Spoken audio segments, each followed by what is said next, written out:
Des paroles et des actes. Non, je ne vais pas vous parler de l'émission politique du même titre, mais des paroles et des actes, c'est ce à quoi nous invitent à penser nos évêques français, puisqu'ils ont donné deux grands éléments récemment, un sur la politique avec ce grand texte, et puis un deuxième sur la pédophilie. Des paroles et des actes, un beau texte donné par nos évêques. Alors peut-être le plus important dans ce texte, c'est déjà que nos évêques interviennent dans le débat public, rappelant par là que si l'État en France est laïque, la société est une société neutre dans laquelle les hommes d'Église, les religieux en général, les baptisés, les croyants peuvent intervenir et c'est bien normal.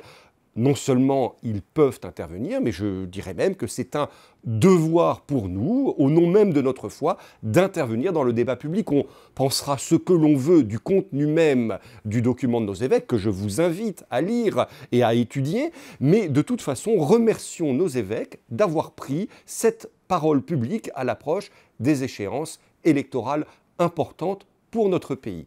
Des paroles et des actes, il y en a eu aussi, puisque beaucoup de chrétiens se sont réunis dimanche dernier pour battre le pavé parisien dans le cadre de la Manif pour tous. Cela fait partie des formes normales de l'exercice de la démocratie dans un grand pays. Tant mieux, réjouissons-nous.